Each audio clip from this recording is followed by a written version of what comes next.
저 멀리 뵈는, 근데 이제는 예수님이 오실 때가 다 돼서 가까이 뵈는 바꿨으면 좋겠어요. 제가 생각한 겁니다. 오늘은 제가 지난번에도 얘기했지만 창세기에 우리 모든 구속에 관한 가르침과 교리가 창세기에 다 있습니다.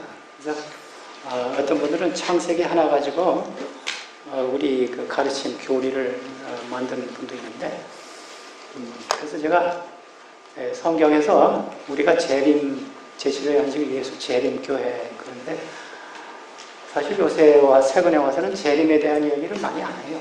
왜냐하면 사조가 그래서 그런지 재림에 관한 설교를 하면 사람들이 좀 싫어하는 경향이 좀 있어요. 그래서 이게 참 교회 이름을 바꾸든지 아니면 뭘 해야 되겠다 생각을 해요.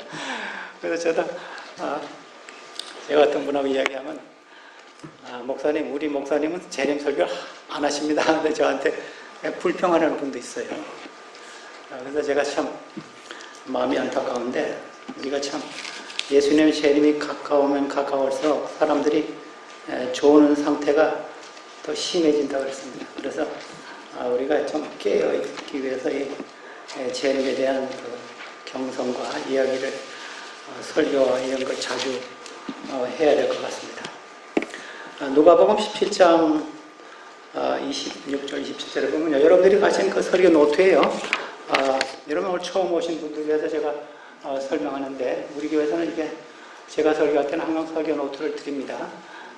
그런데 이 까만 점이 있는 거는요, 이게 하도 많으니까 제가 여기 스크린에 안 나오고, 여러분들이 참조하실 분은 집에 가서 참조하시라고, 그 까만 점이 있는 거는, 까만 점이 없는 거는 스크린에 나옵니다.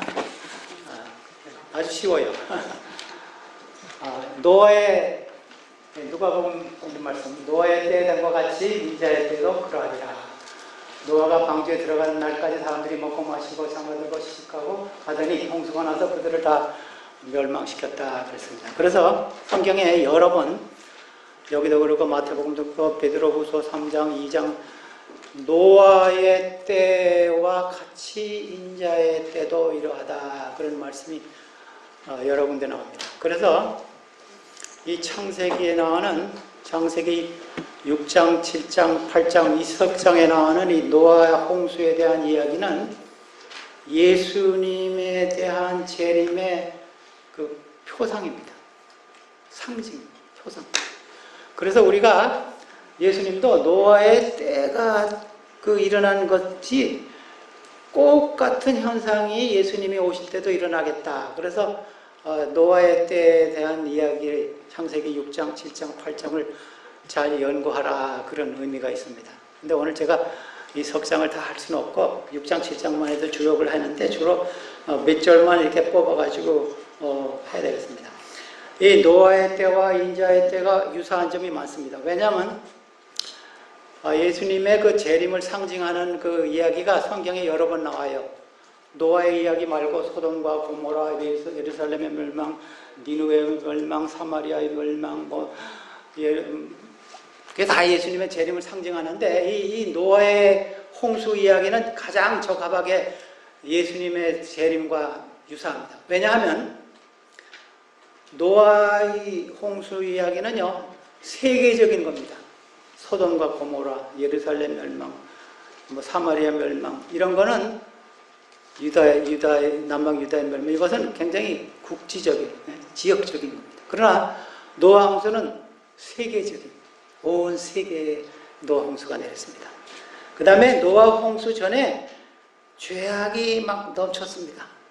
이거는 정상적인 것이 정상적이 아니었어요. 사람들이 먹고 마시는 것은 생존을 위한 것이 아니라 이거는 남용하든지 안 먹든지, 그 다음에 결혼하는 거 이런 것도 다 제가 지난번에 언제 설명했듯이 지나치게 이혼하고 결혼하고 이혼하고 결혼하고, 그래서 노아의 때와 같이 인자의 때도 그렇게 하리라. 근데 창세기 6장 5절에 보면요, 창세기 6장 5절에 보면요, 이 노아의 때 사람들이 얼마나 타락했는지 여호와 하나님께서 보시니까 사람의 죄악이 세상에 가득하고 그들의 마음으로 생각하는 모든 계획이 항상 악했다. 이 사람들이 그 당시 600년, 700년, 800년, 900년씩 살았는데 그 수세기를 살면서 생각하는 것은요, 악한 것뿐이에요. 그래서 하나님의 그 인내의 한계가 이제 넘쳐났습니다. 죄는 끝났어요. 그래서 창세기 6장 3절에 보면 120년 기간을 주겠다 그랬습니다. 근데 120년간의 이 큰 심판의 경고의 이 기별은 어떻게 보면 요한계시록 14장 6절 7절에 있는 그 첫째 천사의 기별, 심판의 그 경고와 아주 유사합니다. 하나님께서 이 마지막 때에도 경고와 심판을 하겠다는 메시지를 주셨어요. 그래서 노아의 당시도 120년을 하면서 굉장히 긴 세월을 하나님께서 세계적인 경고를 주었습니다. 그 다음에 또 노아는 물로 멸망했지만은 하나님께서 가지신 자연을 통해서 물을 가지고 멸망했지만은 예수님이 오실 때는 불로 멸망해야겠다 그랬습니다. 그래서 이 예수님께서 오실 때 이 불, 계시록 20장 9절에 하늘에서 이 불이 내려와서 사람들을 다 멸망하겠다. 그 다음에 말라기, 그들이 지면에 널리 펴져 성도들과 짐과 사랑하는 성을 두르며 하늘에서 불이 내려와 그들을 태워버렸다 그랬습니다. 그래서 둘째 사망입니다. 그 다음에 말라기 4장 1절과 3절입니다. 그 타이핑 예로입니다. 말라기 4장 1절과 3절에 보면 용광로와 같은 불이 내려와서 지푸라기와 같이 사람들을 불사르고 재와 같이 되겠다. 그래서 이 불로 멸망할 것을 말씀하시는데, 홍수 이야기가요, 우리가 성경 그 기초반에서 제가 이야기했지만 홍수 이야기가 세계적으로 다 있습니다. 이 성경에만 있는 것이 아니라 바벨론, 애굽, 아세아, 온 세계적으로 이 역사적으로 홍수 이야기가 있어요. 그래서 어떤 학자가 계산했는데 270개의 홍수 이야기가 이 세계사에 있다 그랬습니다. 근데 유명한 것이 하나 있는데, 바벨론의 길가메시 서사라는 그 책에는요, 그것이 한 600년 전, BC 1600년경에 나온 그 서사시인데, 거기에 홍수 이야기가 아주 유사하게 이 창세기 6장, 7장, 8장과 아주 유사한 그 길가메시 메시에 나옵니다. 그래서 이것이 세계적인 것이 확실하다 사람들이 믿고 있습니다. 우리 홍수는 한 주전 3000년에 생겼다고 우리 성경학자들이 생각합니다. 주전 3000년. 예수님 오시기 전에 3000년 전에. 그래서 이 바벨론의 홍수 이야기도 성경에서 카피한 것이 아닌가 이렇게 생각합니다. 근데 하나님께서 이제 방주를 지으라고 지시하셨습니다. 근데 이 방주라는 건요, 히브리 말로 테바인데 배가 아닙니다. 배가 아니에요. 집이라고 하는 것이 더 정확해요. 집이든지 아니면 바구니든지 아니면 뭐 바스켓. 그것이 이 방주라는 이야기가 성경에 여기 외에 꼭 한 번 더 나옵니다. 어디 나오냐면요, 출애굽기 2장 3절인가 보면요, 그 모세가 그 숨어놓은 게 있죠. 거기는 바구니라 그랬어요. 모세를 이렇게 숨겨둔 그 광주리, 그거 꼭 같은 단어입니다. 그게 이 테바, 거기 테바라고 그랬어요. 그래서 그게 어떻게 보면 관련이 돼요. 모세가, 제가 모세가 방주를 탔구나. 출애굽기 2장에 3절인가 나옵니다. 그래서 이 배라 아니고 주라 그랬잖아요. 방주, 집. 근데 그걸 만들 때 하나님께서 자세하게 했어요. 뭐 사이즈는 얼마고 3층으로 하고 문을 내고 그다음에 지붕을 내고 그다음에 이걸 다 지시한 다음에 참 이상한 말씀하셨어요. 창세기 6장 14절에 보면요, 이랬어요. 너는 고펠 나무로 너를 위하여 방주를 만들 때 그 안에 칸들을 막고 역청을 그 안팎에 칠하라 그랬습니다. 근데 이 역청이라는 말이요, 참 재미있는 말이에요. 역청이라는 말이 그 히브리 원문에 KPR 세 단어인데 이 단어가 여러 가지로 쓰는 단어입니다. 여기서는 역청으로 썼지만 죄를, 동사를 쓸 때는 죄를 가리다, 죄를 커버하다, 그 다음에 또 다른 데는요, 코펠 하면요, 카파렛 하면 같은 단어인데, 모음만 다르면요, 쉬운 자, 그런 의미입니다. 쉬운 자. 여러분, 성서 공부하신 분 알죠? 쉬운 자. 예수님과 하나님을 만나는 그 쉬운 자. 같은 단어입니다. 그래서, 물을 못 들어오게 역청으로 안팎을 칠하라. 이것이 굉장히 속죄의 의미가 있는 것입니다. 그러니까 물, 사람을 죽이는 그 물이 들어오지 못하게 그걸 막는 것을 역청으로 막으라. 그래서 죄를 커버. 그래서 이 역청이라는 말이 쉬운 자, 용서하다, 죄를 가리다, 대속하다, 이거 다 같은 단어입니다. 그래서 노아가 방주를 짓지만 역시 구원은 하나님의 은혜로 이것이 구원 얻는다. 이것을 이 말씀 속에서 제가 생각했어요. 근데 여러분 이거 한번 생각해 보세요. 노아가 그 집을 지을 때 헌쳐졌을까요? 사람을 많이 고용했습니다. 아마 한 수천 명 고용했을 거예요. 목수들을, 일하는 사람들. 근데 일하는 사람들이 자기 생계를 위해서 방주를 짓지만 마음속으로는 어떻게 했어요? 내가 이거 짓지만 이 방주에 안 들어간다 생각을 지었어요. 그래서 제가요 그 생각을 하면서 현대에도 하나님의 교회를 위해서 일하고 하나님의 교회에 열심히 봉사하고 하나님의 교회에서 녹을 먹고 하나님의 교회에서 원하는 것 하는 사람들도 방주를 안 탈 수도 있어요. 믿지 않아요. 하나의 가족의 화합이나 아니면 부인이 하도 교회에 열심히 하나님 믿자 그래 가지고 아니면 자기 다른 목적으로 이 교회에 봉사하는 그런 사람들도 막석에 가서는요 방수를 안 탈 수도 있어요. 그래서 이 고린도전서 10장 12절에 그런 말씀하셨어요.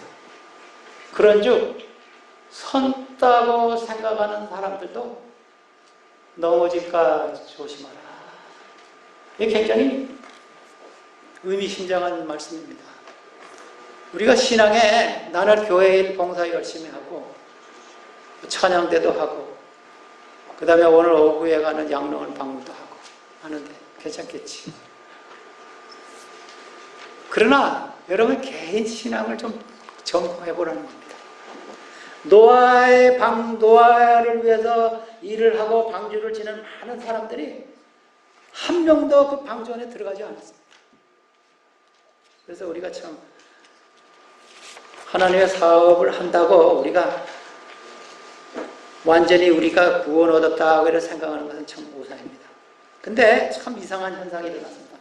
방주를 다 짓고 노아가 120년 동안 열심히 노아가 방주도 짓고 나가서 전도도 하고 그 다음에 음식도 준반하고 아주 노아가 굉장히 바빴을 거예요. 굉장히 바빴어요. 그리고 저녁 때 와서는 또 가정일도 해야 되고 아들이 셋이니까 그래서 전도했습니다. 이제 거의 120년이 차가지고 마지막 설교를 했어요. 우리 사랑하는 여러분 이제 예수님 하나님께서 비를 내리실 테니까 방주에 들어오십시오. 근데 사람들이 그때 비는 보지 못했어요. 사람들이 웃으면서 조롱하고 막 노아가 정신이 이상하다. 근데 갑자기 이상한 일이 생겼습니다. 창세기 7장 8절 9절 정결한 짐승 7쌍 다른 절에 보면 3절에 보면 정결한 짐승 7쌍이 났어요. 7쌍 부정한 짐승 1쌍씩 새와 땅에 기는 모든 것이 하나님이 노아에게 명하신 대로 아무것이 노아에게 나와 방주로 들어갔다. 이 조소하는 사람들의 조소가 끝났습니다. 노아의 마지막 설교가 끝났습니다.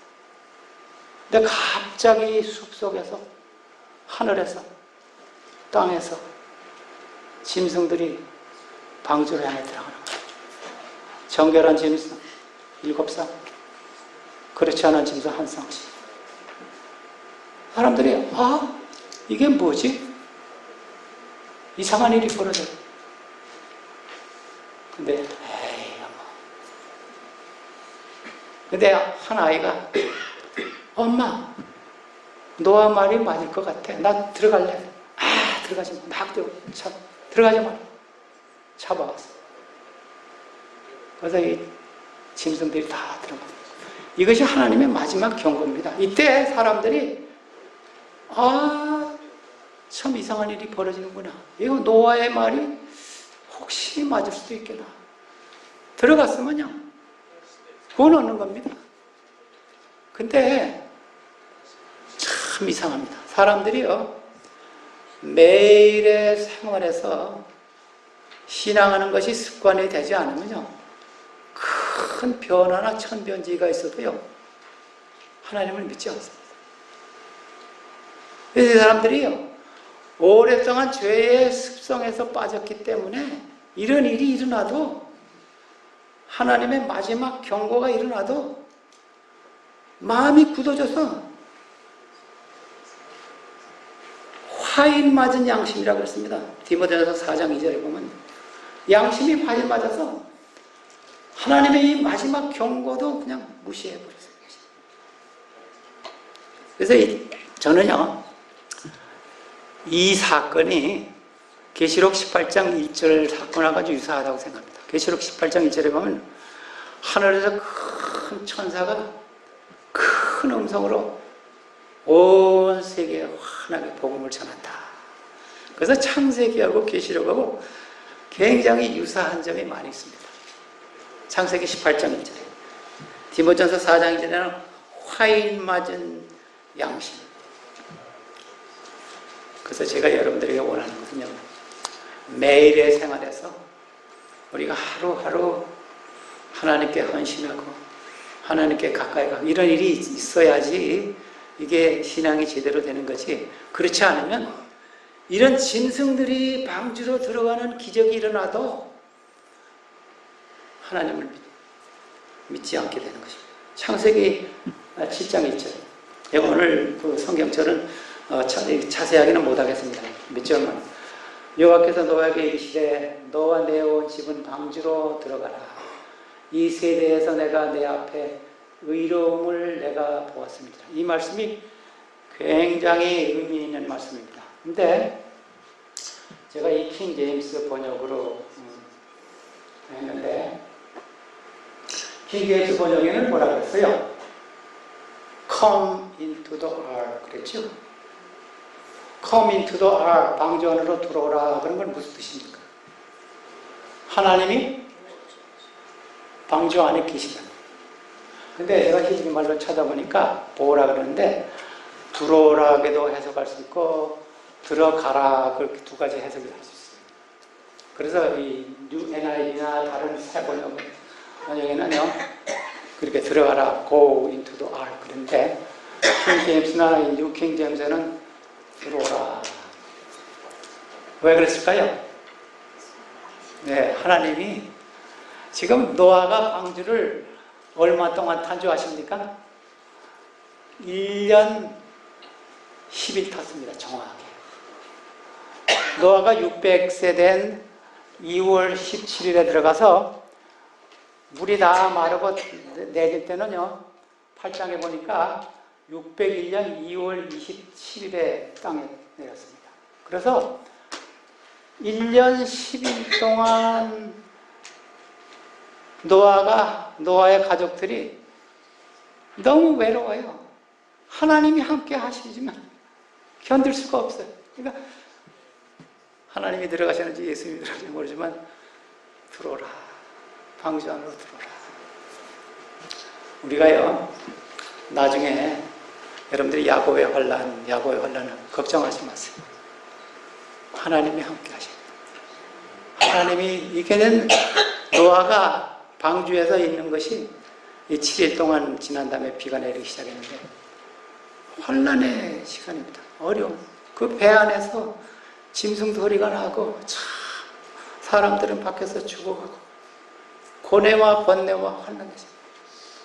하나님께서 그 안에 들어서 방주로 들어오라. 내가 너희와 함께하겠다.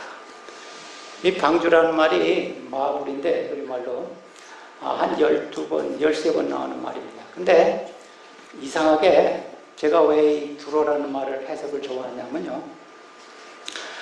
시편 29편 10절에 보면요. 거기 창세기 외에 꼭 한 번 홍수라는 말이 나옵니다. 하나님께서 홍수 때에 좌정하셔서 그랬어요. 좌정이라는 말은 앉아 계셨다 그랬습니다. 하나님께서 아마 노아와 노아의 세 식구와 세 아들과 세 자부 이렇게 8식구 계실 때 하나님께서 거기 앉아 계시지 않았을까 제가 생각했어요. 시편 29편 10절에 있는 말씀입니다. 하나님께서 함께 계셔서. 근데 제가 이 사람이 막 노아가 비가 오기 시작하니까 그 아이가 아까 노아 그 방주에 들어갔던 아이가 엄마 아빠 왜 내가 아까 들어가려고 그럴 때 저를 막았어 아마 이런 말도 했을 거예요. 사람들이 막 노아 할아버지 문 좀 열어주세요 문 좀 열어주세요. 그리고 막 산으로 올라가서 막 그런데 제가 사실 그런 이야기는 깊게 하는 것보다도 사실 제가 이 노아라는 사람에 대해서 좀 더 생각하고 싶어요. 노아의 창세기 6장 9절. 거기 보면 노아가 이 세 가지 특성이 있더라고요. 노아는 의인이요. 당대의 완전한 자라. 그는 하나님과 동행하였다. 제가 지난번에 설교하면서 미가 6장 8절 얘기했죠? 그거하고 아주 유사합니다. 의인이요. 의인이라는 말은 인간관계에 대한 이야기. 선한, 착한 사람. 의인이죠. righteous. 그 다음에 완전한 자라는 거는요. 하나님과의 관계다. 하나님이 완전하게 봐줬다는 겁니다. 노아도 사실은 완전하지 않습니다. 나중에 잘못한 것이 나와요. 하나님이 그러나 완전하게 봐줬어요. 이거는 인간관계가 좋았고 하나님과의 관계도 좋았고 그래서 두 개가 합쳐가지고 하나님과 동행한 것이 됩니다. 미가서 6장 8절하고 아주 유사합니다. 근데 하나님과 동행했다는 말은 이 창세기 5장에 에녹 이야기가 나오는데 에녹이 하나님인데 노아가 출생하기 전 69년 전에 에녹이 승천했습니다. 계산해 보니까 69년에. 그래서 이 노아가 에녹 이야기를 많이 들었습니다. 많이 듣고 나도 에녹 증조 할아버지입니다. 증조 할아버지 같이 하나님과 동행해야 되겠다. 하나님과 동행하려면 어떻게 될까? 내가 인간관계에 착하게 살고 우리 미가에서는 인자라 그랬죠. 사랑하고 하나님이 나를 완전하게 보시고 그래서 내가 하나님과 매일 동행한다. 워킹 with 하나님과 같이 매일매일 동행해야 되겠다. 그래서 하나님과 동행했다. 그런데 노아의 생애 가운데 또 한 가지는요. 제가 특징을 발견했는데 노아 창세기 6장 22절에 나오고 창세기 7장 5절에도 나오는데 하나님이 명령하신 것은 다 준행했다 그랬습니다. 여기 하나님이 명령하신 것을 다 준행했다 그랬다. 우리가 근데 이게 순종 이상입니다. 순종은 행동 전에도 순종할 수 있어요. 우리 부모가 아이들한테 이걸 좀 하라 하면 네 하면 그때 벌써 순종해요. 근데 안 할 수도 있어요. 근데 노아가 하나님을 순종하는 것 이상으로 모든 것을 다 준행했다. 그래서 신명기 6장 25절에 보면요. 우리의 의가 무엇인가? 우리가 그의 명령하신 대로 이 모든 명령을 우리 하나님 여호와 앞에서 삼가 지키면 뭐라 그랬어요? 그것이 곧 우리의 의로움이니라. 사실 믿음으로 말미암는 의에 대해서 많은 사람들이 이야기하지만 사실 믿음으로 말미암는 의도 이것이 행동으로 나타나기 전에는요. 그것이 믿음으로 말미암는 의라고 생각할 수 없어요. 그건 분명히 하나님의 명령을 다 준행하면 하나님께서 우리를 의로 여기신다.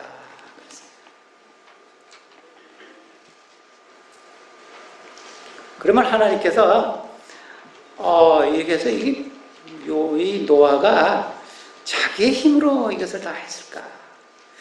근데 그렇지 않아요. 창세기 6장 8절에 보면요, 노아는 하나님에게 은혜를 입었더라 그랬어요.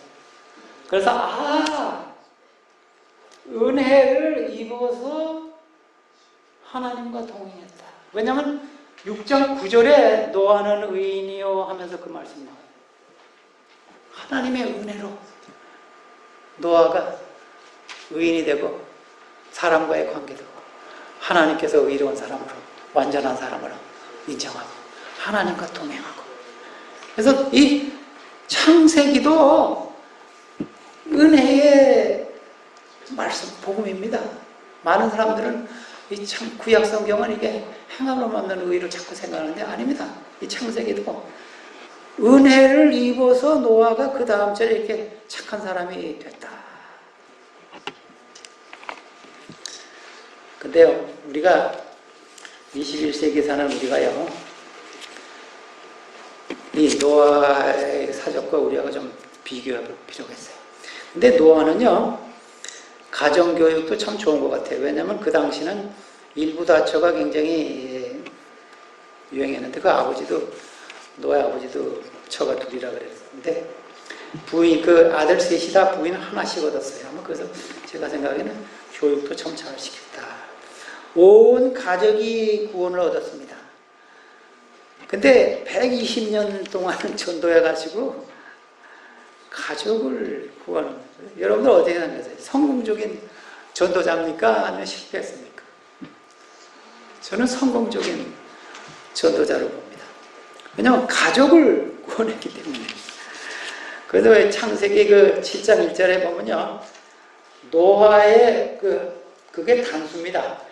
이 악한 세대에서 내가 내 한 사람, 근데 다 단수로 나왔어요.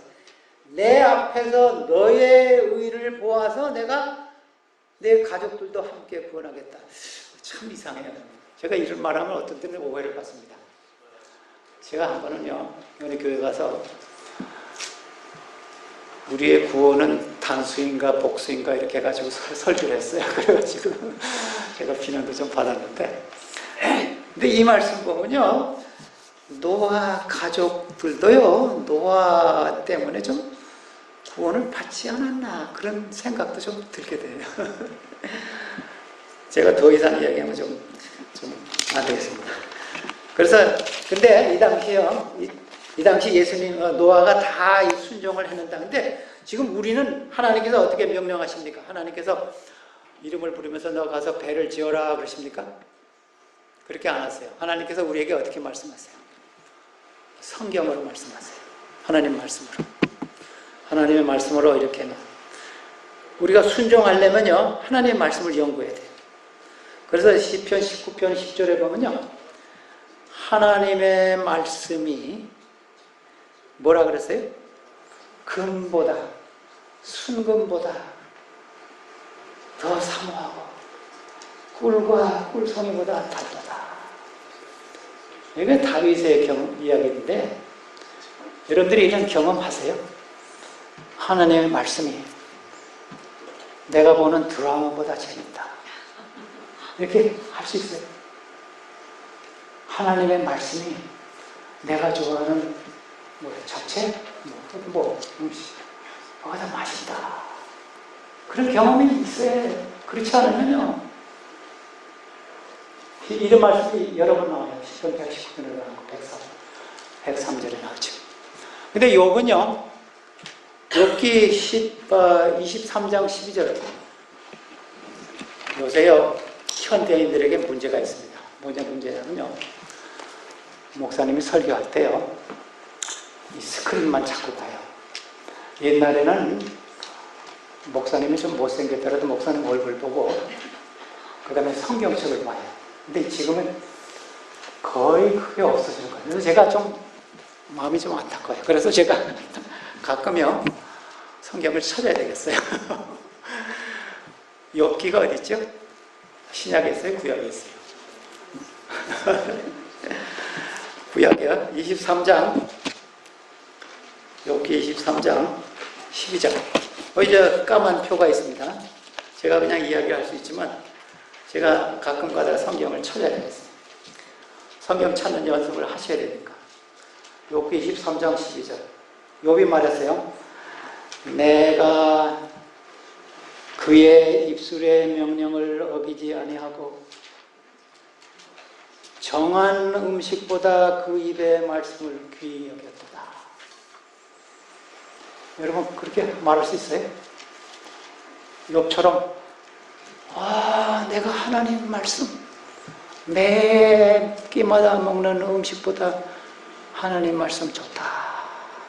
제가 아는 목사님 한 분은요, 미국 목사님인데 돌아가셨는데 자기가 아침 하나님 말씀 먹기 전에는 절대 육신의 양식을 먹지 않겠다 결심했어요. 그거를 수십 년 동안 자기는 지켰다고 그랬어요. 제가 참 존경하는 목사님. 그 다음에 이 베드로후서 2장 5절에 보면요, 이 노아는 옛 세상을 용서하지 아니하시고, 베드로후서에 노아 이야기가 두 번 나옵니다. 2장에 나오고 3장에 나옵니다. 오직 의를 전파하는 노아와 그의 7 식구를 구주하시고 경건지 않은 자들의 세상에 홍수를 내리셨다. 이게 의를 전파하는 노아라. 그래서 노아가 뭐 집 짓고 이러고 하지, 그거 외에도 전파하는 일에 주력했어요. 하나님께서 이제 홍수를 내리실 텐데 이 방주로 들어오시오. 히브리 11장 10절에 보면요, 노아가 굉장히 성공적인 전도자로, 아까도 얘기했지만 전도자로 말씀했어요. 창세기 몇 장에 노아의 얘기가 나와요? 7장. 히브리 11장 몇 절에 노아의 얘기가 나와요? 지금 가르쳐줬잖아요. 7절. 믿음으로 노아는 아직 보지받은 일에 경고하심을 받아 경외함으로 방주를 준비하여 그 집을 구원하였으니 이로 말미암아 세상을 정죄하고 믿음을 따르는 자의 의의 상속자가 되었느니라. 그래서 히브리 저자도 노아가 굉장히 성공적인 전도자로 묘사했습니다.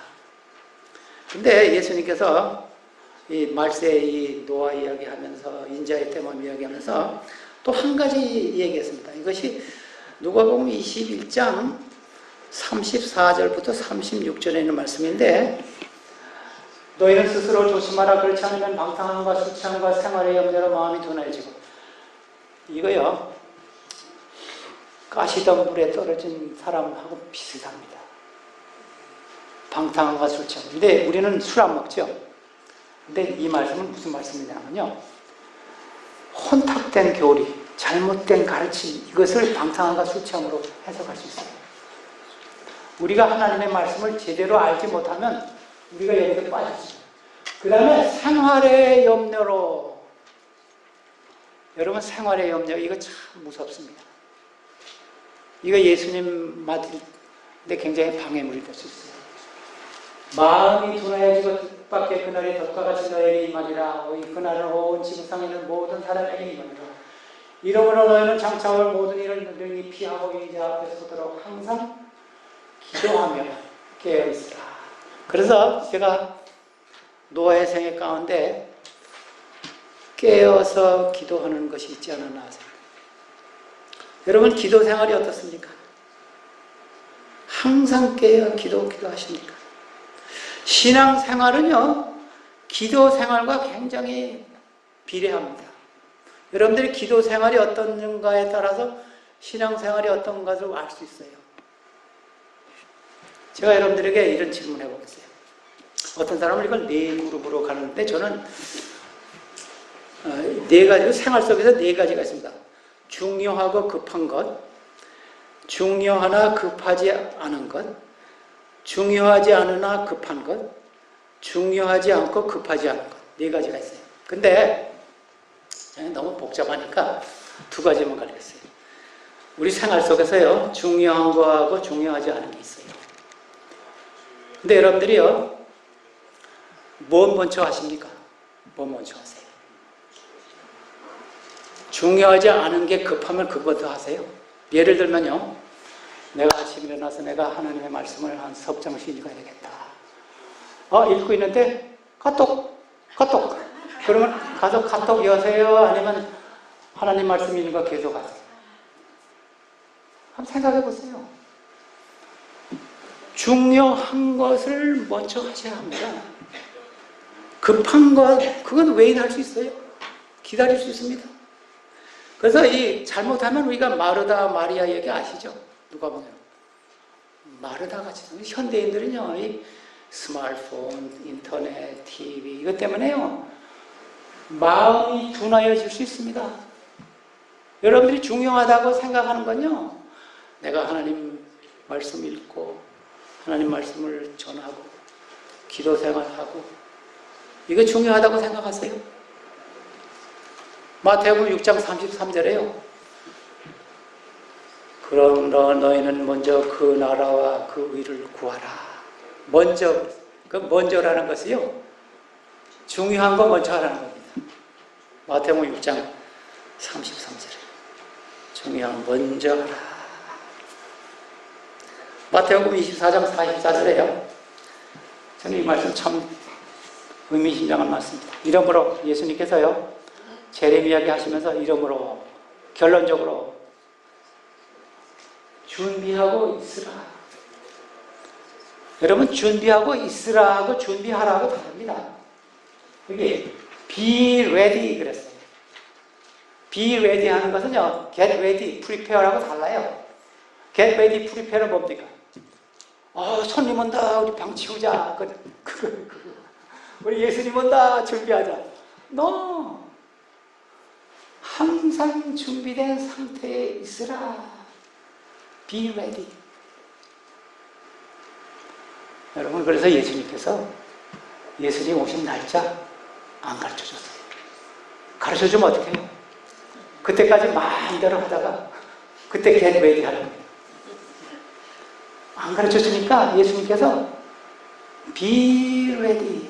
준비하고 있으라. 준비된 상태에 있으라. 이거 엄청난 말씀. 이런 말씀이 누가복음도 여러 군데 나와요. 항상 준비하고 있으라.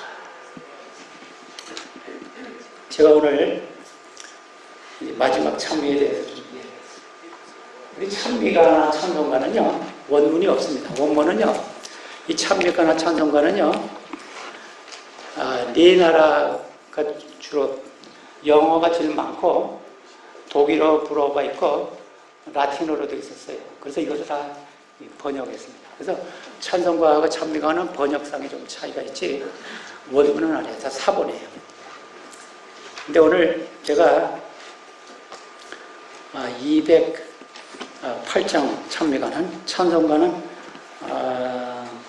168장. 근데 제가 이렇게 보니까 이 제임스 블랙이라는 사람이 이 찬미를 쳤어요. 근데 이 사람이 저 동부 뉴욕에는 사는 19세기 말에 음악 선생님, 찬미가 음악 선생님인데, 한 아이가 14살 아이가 이제 그때는 이제 학교기 때문에 이름을 부르면 대답을 해야 돼요. 근데 한 아이가, 아주 불행한 아이가 대답을 하지 않았어요. 그래서 이름 출석부를 부를 때 대답하지 않아서 이 선생님이 너 이거 참 왜 대답을 하지 않니? 예수님께서 오실 때 네 이름을 부를 때 네가 대답 안 하면 어떻게 되겠니? 그 말을 해줬어요. 그래서 집으로 가면서 그걸 잘 생각했어요. 예수님께서 오셔서 우리 이름을 부를 때 우리 이름이 없든지 우리가 대답하지 않으면 어떻게 될까? 그래서 이 찬미를 자기가 유명한 작곡, 음악가기 때문에 아무만 찾아도 이런 게 없어서 내가 하나 지어야 되겠다. 그래서 집에 와서 15분 만에 이 석절을 다 지었어요. When the trumpet of the Lord is in the trumpet. 그래서 이것이 데살로니가서 4장 16절 17절 마태복음 24장에 이 말씀 나와요. 이 말씀을 가지고 데살로니가서 4장 16절 17절에 주께서 호령과 천사장에 나팔아 하늘에 나팔로 친히 하늘로부터 강림하시니 그 시간 안에서 죽은 자들이 먼저 일어나고 그 후에 우리 살아남은 자들도 그들과 함께 구름 속으로 끌어올려 공중에서 주를 영접하게 하리니 그리하여 우리가 주와 항상 함께 있으리라.